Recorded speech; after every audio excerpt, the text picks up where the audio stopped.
ရေးကြတဲ့ကားတွေဝယ်ခိုင်းတယ်ရေးကြတဲ့ကားရှာခိုင်းတယ်ကျွန်တော်လည်းရှာတော့ရှာပေးရပဲဒါပေမဲ့ရှာမရ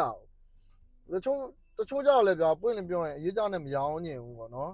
ချို့ကြောက်လဲဒီသူတို့ငွေဆောင်ရတဲ့ပုံမှာတော့ရေးကြကိုအဆင်မပြေလို့မရောင်းညင်ကြဘူးအဲ့လိုမျိုးရှိတာပေါ့နော်ဟုတ်ကဲ့ထုံးစံတိုင်းကျွန်တော်ကလင်းခအိမ်မှာပေါ့နော်ကျွန်တော်ရဲ့ဒီကားနဲ့ပတ်သက်တဲ့ပြောထားတဲ့ကိစ္စလေးတွေကိုစိတ်ဝင်စားဆိုရင် like and sharing လုပ်ပေးပါလို့ကျွန်တော်မေတ္တာရပ်ခံချင်ပါတယ်ဒီနေ့ကျွန်တော်ကဗာပြောချင်လဲဆိုအရေးကြတဲ့ကိစ္စလေးပြောချင်တယ်ပေါ့နော်ကျွန်တော်တို့ဗျာဒီအခု customer တွေပေါ့နော်အရေးကြတဲ့ကားတွေဝယ်ခိုင်းတယ်အရေးကြတဲ့ကားရှာခိုင်းတယ်ကျွန်တော်လည်းရှာတော့ရှာပေးရပဲဒါပေမဲ့ရှာမရဘူးတချို့ကြောက်လဲဗျာပွင့်လင်းပြောရင်အရေးကြနဲ့မရောင်းညင်ဘူးပေါ့နော်ချို့ကြောက်လဲဒီသူတို့ငွေဆောင်ရတဲ့ပုံမှာတော့အရေးကြကိုအဆင်မပြေလို့မရောင်းညင်ကြဘူးအဲ့လိုမျိုးရှိတာပေါ့နော်ပြီးတော့အရေးကြမှာကျွန်တော်အားသာချက်အားနည်းချက်လေးတွေလည်းကျွန်တော်ပြောပြချင်တယ်ပြီးတော့ဗန်နဲ့လောက်တာနဲ့အပြင်ပုဂ္ဂလိကနဲ့အားသာချက်အားနည်းချက်လေးတွေလည်းရှိရပါတော့သူကဗန်နဲ့လောက်ရင်တော့ဗျာကျွန်တော်တို့ကစားရစားတဲ့ paper work ကိစ္စတွေ project တွေကို run ရတဲ့ခါကျတော့ကျွန်တော်တို့ကခံမှန်းကြည့်သူကနှစ်ပတ်ကရင်သုံးပတ်လောက်ထိတော့ကြာတတ်တယ်ပေါ့နော်အဲ့လိုမျိုးပေါ့အပြင်ပုဂ္ဂလိကကြတော့ပွင့်လင်းပြောရင်တော့မဆောင်ရဘူးညံတယ်ပြဿနာတစ်ခုကဘာလဲဆိုတော့ तू ကအတိုးများတယ်ရာခိုင်နှုန်းများတယ်နော်ဘာမှလည်းမလိုဘူးထောက်တာ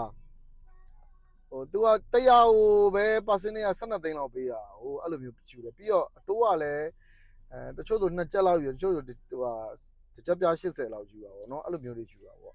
ဒါတော့ဒါအပြင်ပုဂ္ဂလိကရဲ့ယူတဲ့နှုံသားလေးတစ်ခုပေါ့နော်ဘန်ကြတော့အဲ့လိုမဟုတ်ဘူးဘန်တို့ကတော့တည့်တဲ့အတိုင်းပဲ international ပဲတစ်ချက်ပြ30ရှိတယ်တဖြည်းဖြည်းနဲ့အတိုးရင်ရော့သွားလေကြာလေဟိုအတိုးအရင်ဝင်အတိုးရောအရင်တော့ပြ90နီးနီးလောက်ပဲနောက်ဆုံးကြံတော့ရပေါ့နော်သူစိုင်းစာတန်းလေးကတော့ဘန်ဆိုတဲ့အတိုင်းပဲမှန်မှန်ကန်ကန်ဖြစ်အောင်လို့တောင်းတယ်အတိုးနှုံသားကလည်းတက်တာတယ်တစ်ချက်ကိုပြ30ပဲရှိရပေါ့နော်တခြားတွေလည်းတိတ်အများကြီးပေးရလည်းမရှိတဲ့အတွက်ကြောင့်ဘန်ကတော့အဆင်ပြေတယ်ပေါ့နော်ခုနကလို့ကျွန်တော်စီမှာအရေးကြနဲ့ဝယ်ခြင်းနဲ့ဆိုရင်လည်းရတယ်သူများစီမှာကျွန်တော်စီမှာမဟုတ်ဘူးအကိုတို့မတို့ဒီ customer တွေပေါ့နော်အပြင်မှာသွားရှာလို့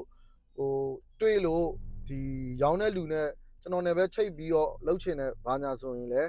ရတယ်ပေါ့နော်ကျွန်တော်အကုန်လုံးဆောင်ရွက်ပေးပါတယ်ပြီးတော့ကျွန်တော်ဒီမြန်မာပြည်အထက်ပိုင်းမှာမန္တလေးနေပြီးတော့အဲ့တောက်လျှောက်ပေါ့နော်အဲ့ဘက်တောက်လျှောက်မှာအရေးကြနဲ့ရောင်းချင်တဲ့ဝယ်ချင်တဲ့ customer တွေရှိရင်လည်းရန်ကုန်ထိလာစရာမလိုပဲနဲ့ဒီသက်ဆိုင်ရာမျိုးကြီးတွေမှာလည်းအဆင်ပြေအောင်ဘန်တွေမှာလုပ်လို့ရအောင်ကျွန်တော်ကလည်းဖြည်းဖြည်းချင်းဒီလုပ်ငန်းပိုင်းဆိုင်ရာတွေကိုစီစဉ်ဆောင်ရွက်နေပါတယ်ပေါ့နော်လုပ်လို့လည်းရလာပါပြီပေါ့နော်အဲ့တော့ရေးကြနဲ့လိုချင်တဲ့ဒီရန်ကုန်ထဲကလူတွေရောရန်ကုန်ပြင်ပကမြို့နယ်ကလူတွေရောအကုန်လုံးရပါတယ်ပြီးတော့ကျွန်တော်တို့ကဘယ်နေရာမှာရလို့မရှိပါဘူးမကန့်တတ်ထားပါဘူးပေါ့နော်မြို့လည်းမသတ်မှတ်ထားပါဘူးဘယ်နေရာမှဆိုမြန်မာနိုင်ငံသားဖြစ်တယ်ဆိုရင်မြန်မာနိုင်ငံသားမှတ်ပုံတွေပြနိုင်ကျွန်တော်တို့ကရပါတယ်လုပ်ငန်းခိုင်မှာရှိရပါတယ်ပြီးတော့ကျွန်တော်တို့ဒီလုပ်ငန်းတွေပေါ်မှာလည်းခက်ခဲတွေရှိရင်ညှိနှိုင်းပြီးတော့ကျွန်တော်တို့စီမှာစကားပြောဆိုပြီးတော့ညှိနှိုင်းပြီးအရေးကြကိစ္စကိုကျွန်တော်တို့ဒေတာစီစဉ်ဆောင်ရွက်ပေးနေပါတယ်ပေါ့နော်ဒါအရေးကြနဲ့ကားဝယ်ခြင်းနဲ့ဒီမိတ်ဆွေတွေတော့ကျွန်တော်ပြပြပါပေါ့နော်အရေးကြနဲ့ဝယ်တဲ့အတွက်ဘာတစ်ခုကောင်းလဲဆိုတော့သူတို့ကတချို့ကြတော့ဗျာကျွန်တော်တို့ကလုပ်ငန်းကိုလည်းရင်းနှီးမြှုပ်နှံလို့ရမယ်ပြီးရင်ကျွန်တော်တို့တစ်ဖက်ကလည်းဒီကားတို့အိမ်တို့ဘာလို့ဝယ်တယ်ကားဝယ်မယ်ဒီပိုးတဲ့ပတ်စံလေးကိုလည်းကျွန်တော်တို့လုပ်ငန်းထဲမှာလည်းရင်းနှီးမြှုပ်နှံလို့ရငွေတစ်လုံးနဲ့လည်းမကုန်သွားဘူးဗျာသိလား